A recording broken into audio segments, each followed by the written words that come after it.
રાજકોટ જિલ્લાના રીબડાના અમિતકૂટ કેસમાં સગીરાએ કોર્ટમાં કહ્યું હતું કે અમિતકૂટે દુષ્કર્મ કર્યું હતું તેમજ હું અનિરુદ્ધ સિંહ કે રાજદીપને ઓળખતી નથી।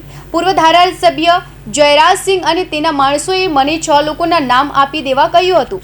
હવે અમિતકૂટ કેસની આરોપી અને મોડલિંગ કરતી પૂજા રાજગોરે ડીસીપી જગદીશ વાંગરવા અને એ ડિવિઝન પોલીસ સ્ટેશનના પીઆઈ એલસીબી સ્ટાફના 15 અધિકારી અને 2 મહિલા પીએસઆઈ વિરુદ્ધ રાજકોટ કોર્ટમાં ફરિયાદ કરી છે। રાજકોટના રીબડામાં તારીખ 5 મેના રોજ સુસાઇડ નોટ લખી અમિતકૂટે આત્મહત્યા કરી હતી। ત્યારબાદ આ સુસાઇડ નોટના આધારે મૃતક અમિતકૂટના ભાઈ મનીષભાઈ દામજીભાઈ કૂટે પોલીસ ફરિયાદ કરી હતી, જેમાં જણાવ્યું હતું કે અનિરુદ્ધ સિંહ તથા રાજદીપ સિંહ મળીને પૈસા આપી છોકરીઓ એક સગીર તથા મીડિયામાં બોલે છે તે પૂજા રાજગોરે હની ટ્રેપમાં ફસાવી બળાત્કારનો ખોટો કેસ કરાવી બદનામ કર્યું છે। જેથી મારી ફરિયાદ છે કે અનિરુદ્ધ સિંહ, મહિપતસિંહ જાડેજા, રાજદીપ સિંહ, અનિરુદ્ધ સિંહ જાડેજા એક સગીરા તથા પૂજા રાજગોરે ભેગા મળી અમિતને ફસાવવા માટે અગાઉથી નક્કી કરી કાવતરું રચી મારા ભાઈ અમિતને હની ટ્રેપમાં ફસાવી બળાત્કારનો ખોટો કેસ કરાવી બદનામ કરી માનસિક ત્રાસ આપી મરવા મજબૂર કરતા અમિત વાડીએ જઈ ગળી ફાંસો ખાઈ આપઘાત કરી લીધો હતો। ત્યારબાદ 6 મહિના રોજ પૂજા ગોરની ધરપકડ કરવામાં આવી હતી। હાલ પૂજા ગોંડલ સબ જેલમાં કાચા કામના કેદી તરીકે જ્યુડિશિયલ કસ્ટડીમાં છે। જો કે કોર્ટમાં ફરિયાદ કરતા આ કેસમાં આરોપી એવી પૂજા રાજગોર હવે ફરિયાદી બની ગઈ છે।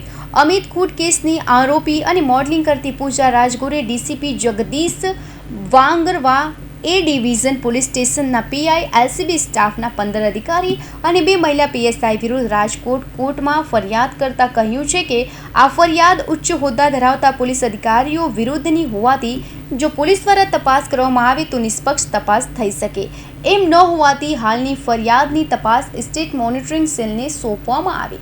અમે કોર્ટ સમક્ષ ફરી ફરિયાદ નવી અરજી કરી છે કે આ સીસીટીવી ફૂટેજીસ છે જે 5 મિનિટના એન્ટ્રી અને એક્ઝિટના જે સીસીટીવી ફૂટેજ ગાયબ કરી દેવામાં આવ્યા છે એ સીસીટીવી ફૂટેજ આપવામાં આવે અને જો આ સીસીટીવી ફૂટેજ આપવામાં નહીં આવે તો અમે પુરાવાના નાશ સહિતની અરજી કરવાના છીએ। હાલ જે પૂજાબેન રાજગોર દ્વારા જે ફરિયાદ કરવામાં આવી છે રાજકોટ કોર્ટમાં એમાં અમે સ્ટેટ મોનિટરિંગ સેલ દ્વારા તપાસ કરવામાં આવે એવી પણ માંગ કરી છે।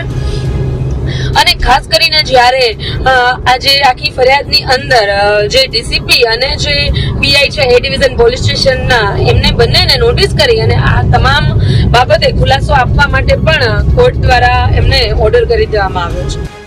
આ અંગે પૂજા રાજગોરના વકીલ એડવોકેટ ભૂમિકા પટેલે જણાવ્યું કે પૂજાબેન રાજગોરે રાજકોટ કોર્ટમાં ફરિયાદ દાખલ કરી હતી કે 3 મેના રોજ સગીરાએ પોક્સોની ફરિયાદ દાખલ કરતા તેમને 5 તારીખે મેડિકલ માટે બોલાવવામાં આવ્યા હતા અને તે જ દિવસે અમિતકૂટે આત્મહત્યા કરી લીધી હતી।